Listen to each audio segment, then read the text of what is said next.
자, 뉴스는 인물입니다. 인물인데요. 이번 주에 뜨는 인물과 지는 인물에 대해서 알아봅니다. 김남훈의 인물 흑역사 업앤다운. 업앤다운. 기대가 많았어요. 네. 뭐부터 갑니까? 자, 다음부터 갈 텐데요. 다음부터요. 다음은 지난번에 말씀드린 대로 최강한 경제부총리. 예고가 돼 있습니다. 네, 최강한 경제부총리 지난주에는 이제 초이노믹스 현재 상황 속에서 박근혜 대통령 밑에서 경제부총리를 하면서 그 경제 정책의 어떤 실제에 대해서 말씀드렸는데 네. 이번엔 자원외교가 또 튀어나왔습니다. 네. 자원외교. 근데 사실 자원외교는 이명박 정권 때 주체적으로 핵심 사업이었죠. 핵심 사업이었고요. 그게 왜 지금 국정감사에서 화두가 되고 있느냐라는 게 굉장히 좀 오해하실 분도 있어요. 왜냐하면 실제로 그 소셜 매트릭스 검색을 해보면 자원외교로 24,000건이 검색이 됩니다. 그리고 무지하게 뜨거웠네. 네, 연간 키워드가 MB, 이명박, 투자. 그런데 또 감성 키워드가 손실, 실패, 부실, 놀랍다. 그리고 가장 그렇죠. 연관된 인물이 최경환, 국부 유출 이렇게 연결이 돼 있습니다. 최경환이 결국은 이 놀라운 그렇죠. 이 MB의 자원 외교 실패와 그렇죠. 관련해서 가장 핵심 키워드네요. 그렇습니다. 이 자원 외교라는 게 2009년부터 2008년부터 시작이 됐었는데요. 이명박 대통령이 이제 당시에 우리나라 자원을 모두 다 수입을 하니까 우리 이제 공사들이 직접적으로 석유공사, 가스공사, 광물자원공사가 너희들이 직접 나가라. 그래서 뭔가 따내와라. 그렇죠. 한 거예요. 이거는 좋았어. 이건 좋았는데 사실 자원을 직접 찾는다는 게 굳이 말하면 석유 유전 같은 걸 찾는 거잖아요. 네. 이거를 임기 내에 어떤 실적을 남기려고 하니까 무리하게 진행을 시켰던 거죠. 그거 시간이 되게 오래 걸리는 거거든요. 네, 그래서 이거를 자주 개발률을 할당했어요. 즉 얼마만큼 퍼센테이지를 채워라고 목표량을 할당을 시켰고 그러다 보니까 공사들이 어떻게 했냐면은 직접 가서 찾는 게 아니라 프리미엄을 돈을 주고 권리를 사오는 이런 형태로 하게 됐던 거죠. 부동산이에요, 부동산. 부동산 프리미엄 하듯이. 그래가지고 당시에 나갔던 권리금 주사하고 해서 권리금이랑 투자라고 나갔던 게 그때 26조가 나갔고요. 26조. 야. 그런데 지금 못 돌아온 돈이 22조입니다. 또 22조예요. 근데 이때 바로 하면 20조구만. 또 20조죠. 근데 이때 바로 그 핵심적인 인물로서 나갔던 중점에 섰던 분이 바로 최경환. 당시 이제 장관이 되겠죠. 우리 경환이 형님. 네. 근데 이 약간 그 실패 사례를 말씀드리면 좀 어이없는 게 많아서 좀 말씀드릴 텐데. 간단하게 좀 짚어주시죠. 네, 일단은 멕시코로 한번 가겠습니다. 멕시코. 여기 볼레오 이제 그 광산 개발했었는데요. 이때 그 프리미엄을 10배를 얹었어요. 그래서 7,600만 달러를 주고 샀는데 이게 결국 망해가지고 망했어요. 망해가지고 이걸 어떻게 했냐면은 이렇게 망해되는 거 차라리 우리가 대주주가 되자 해서 9천만 달러를 추가로 송금하려고 합니다. 또 9천만 달러가 나갔다고 하는데 문제는 이때 이 사회가 망가진 상태라서 돈을 받았다는 사람은 없어요. 9천만 달러 갔는데 받았다는 사람은 없고 행방이 묘하네요. 전형적인 사기인데. 그러니까요. 네, 그리고 또 당시 광물공사 사장이 누구였냐면 바로 MB의 최측근으로 이명박 대통령이랑 해외 순방을 9번이나 나갔던 분입니다. 네, 이분을 통해서 이게 진행이 됐는데 9천만 달러가 어떻게 되는지 모르는 상태고요. 야, 9천만 달러 애 이름도 아니고. 캐나다의 그 하베스트 이 정유회사인데요. 바로 이 회사의 인수계약 같은 경우는 그 최경환 당시 장관이 취임한 바로 다음 날 이 계약이 성사가 됐는데 이때 무려 1조 2천억 원 정도가 바로 시가총액이었는데 4조 원을 들여서 회사를 샀어요. 왜 그렇게 샀냐면은 그 대주주로서 그 행사를 하려면은 5% 지분 600억만 쏘면 되는데 회사를 통째로 한 거예요. 통째로. 누가 그렇게 불리하게 투자를 합니까? 그러니까요. 그렇게 투자를 했는데 이게 바로 최강한 당시 장관이 취임하고 바로 그 다음날 명령을 내려서 산 건데요. 이게 지금 완전 아작이 나가지고 나중에는 900억이라는 헐값에 다른 회사에 팔렸는데 그 회사를 산 회사는 직원이 2명이래요. 유령 회사입니다. 아이고 그 정도 되면. 아니 근데 화가 나는 건 아닌데. 책임져야 되는 거 아니야? 우리가 수준이 있는 방송인데 아작은 좀 심한. 그렇습니다. 근데 또 더 웃긴 것도 있어요. 그냥 작살 정도. 그래서 마다카스카르 아시죠? 네. 마다카스카르. 그 좀 먼 동네인데 여기에서 또 이제 니켈광 사업에 니켈광에 직접 투자를 합니다. 투자를 했는데 한국광물자원공사가요. 근데 여기서 뭔가 웃긴 자료가 났는데 식비가 그러니까 식비가 얼마가 나왔냐면 500억이 들어갔어요. 몇 명이 먹은 거예요? 근데 여기가 아프리카 나라 한 나라가 먹은 한 나라가 아니라 그 회사예요. 그래서 평균 식대를 35달러 한 끼당 35달러로 계산했는데요. 이 나라의 고급 인력의 평균 급여가 177달러래요. 그런데 한 끼 노동 그 간부 식대가 35달러로 해가지고 무슨 뭐 저기 김남훈 대표하고 김용민 국민TV PD 한 5천 명이 갔나 거기. 그래서 식비가 500억, 식대가 500억 원, 숙소 의료비가 400억 원, 인터넷 컴퓨터가 600억 원, 마케팅비가 1,300억 원. 이렇게 해서 와장창 날라가요. 전문 용어로 냄새가 좀 나네요. 그렇죠. 근데 이렇게 해서 옛날 같으면 내가 바로 갔다 이거. 굉장히 냄새가 심하게 납니다. 카메라 그동네. 들고 바로 갔다. 네, 그래서 이게 어마어마한 돈이 낭비가 됐죠. 청문회 정도가 아닙니다. 이거 다 수사해야 될 이거 수사해야 진짜 되는 누군가 건데. 보내야 됩니다. 이거는 책임자 보내야 돼요. 그래서 69개 사업, 2008년부터 2012년까지 69개 사업에 26조 984억 원을 투입했는데 회수율은 14%, 3조 6천억 원이 들어왔습니다. 22조가 아직도 안 들어온 상태고요. 이런 부분에 대해서 이제 최광 경제부총리에게 현재 질문했죠. 당신이 그때 주무부 장관이었는데 어떻게 된 거냐 하니까 이분이 하신 말씀이 뭐라고 했냐면 이번에 통상적으로 이제 그 공기업 사장들과 몇 번 만나긴 했지만은 뭐 구체적으로 이야기한 적은 없다. 전혀 기억이 나지 않는다라고 이야기를 했습니다. 그러니까 바로 이 하베스트 이 정유회사를 샀던 그 당시 공사 사장이 바로 그 다음날 아니요 우리 얘기했는데요. 자, 우리 저 최경환 씨는 현재 은퇴해서 고향에 머물고 계신 분이죠. 아닙니다. 기억이 잘 안 나고 이제 상당히 현재 경제부총리고요. 근데 이분이 한 말 중에 더 센 말이 있어요. 뭐냐면 정권 차원에서 이루어진 자원개발 실패에 대해서 책임을 지지 않겠느냐 뜻이냐고 물어보니까 이분이 뭐라고 했냐면은 도의적인 책임을 질 수 있어도 개인에게 책임을 물을 상황이냐라고 반문했습니다.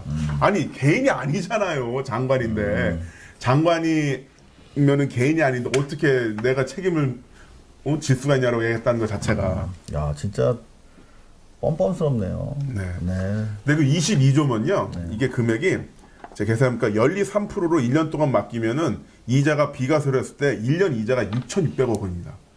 한 달에 550억이 이자가 들어오고요. 하루에 18억 원입니다. 이 정도 돈이면요. 사실 박근혜 대통령이 후보 시절 했던 공약, 복지공약들 다 현실화시킬 수 있어요. 밥값 등록금에 뭐 4대 중증인이 뭐니 다 해결할 수 있고.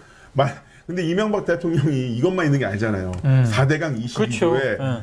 자원개발 손실 22조 가면 44조거든요. 44조면은 1년에 이자만 약 1조 원 이상의 이자가 있는 건데 이거를 그냥 다 네.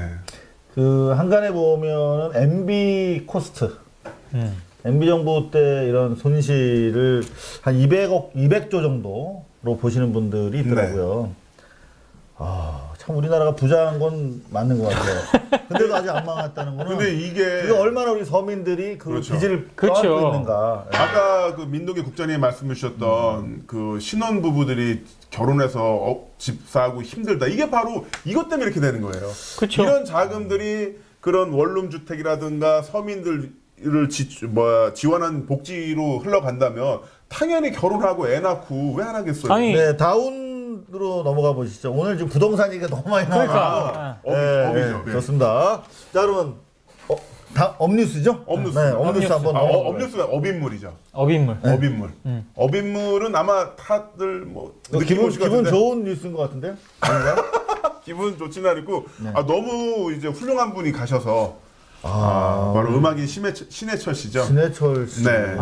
신해철 씨 관련해서 신해철 씨 관련해서는 현재 그 인터넷을 보면요. 지난 일주일간 무려 기사가 12,000건이 나옵니다. 어마어마하게 나왔어요. 예, SNS 버즈량도 14만 건인데요. 서태지 컴백이 11만 건 이슈가 나오니까 이거는 뭐 어마어마한 이슈가 되고 있고 뭐 이분에 대한 내용도 계속 나오고 있는데요. 뭐 사실 여기 계신 분들은 그 실제 리얼타임 등장을 보셨잖아요. 그럼요. 1988년도에 대학가요제 때. 예. 그 그대에게 네. 아마 그 들으신 분들은 다 예상을 해요. 저도 기억에 나요.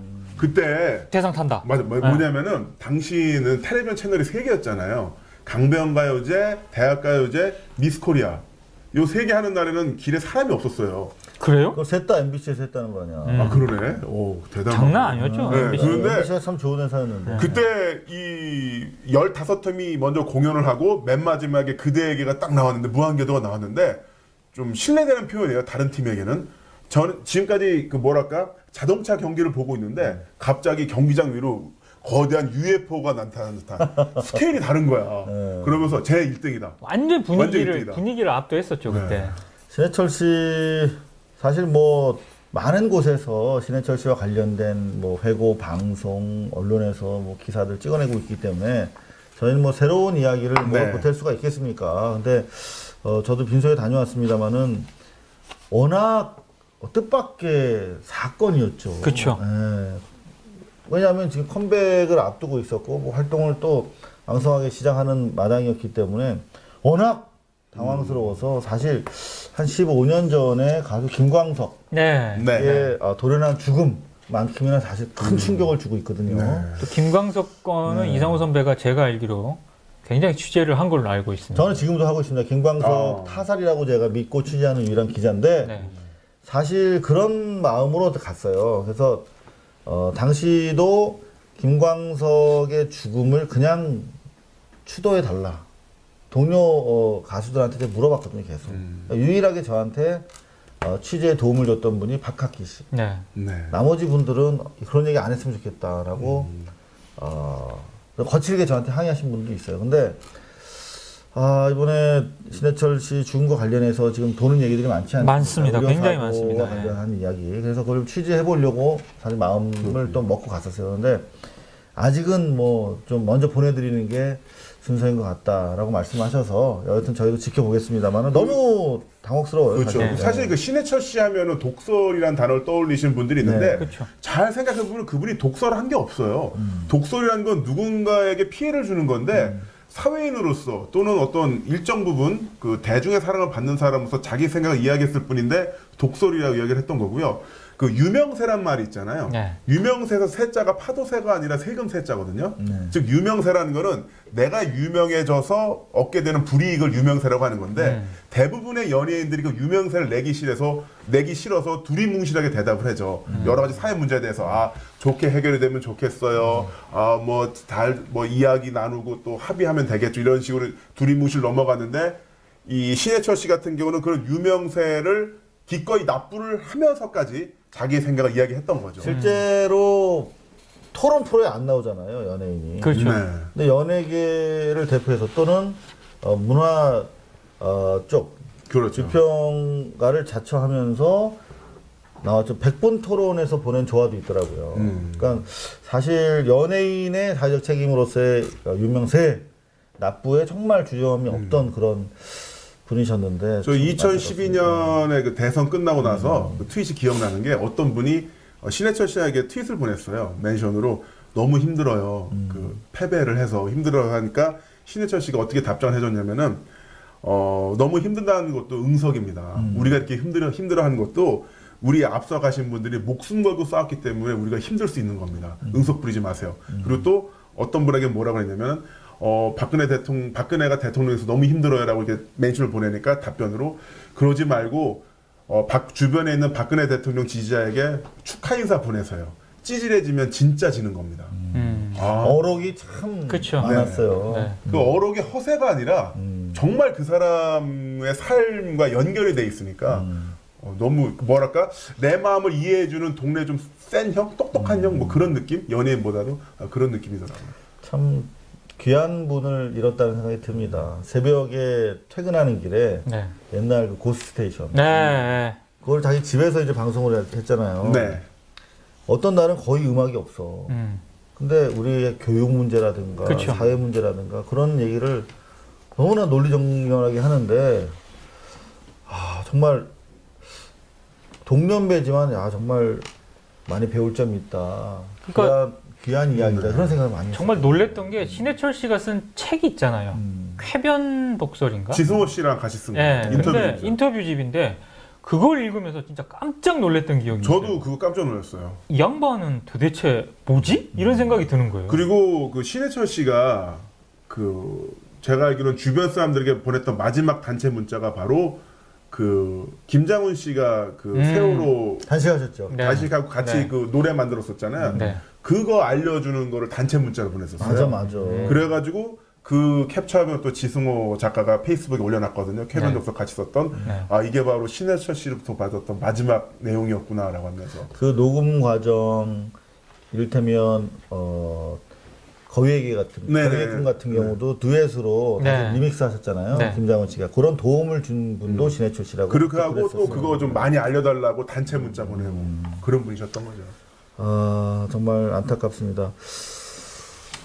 우연찮은 기회에 몇 년 전에 한번 홍대에서 신해철 씨하고 다른 분들하고 저녁을 함께 먹을 기회가 있었거든요. 근데 연예인 같지 않았어요, 진짜로. 연예인 같지 않아서 아, 이 사람은 정말 참 독특한 사람이다라고 그때만 하더라도 사실 민국장도 참 기자 같지 않아요. 아니 근데 참 소박하다는 생각을 했고 뭐 답지 않고 그냥 사람 다는 거. 그래서 저희 우상이었거든. 고등학교 이렇게 올라오면서.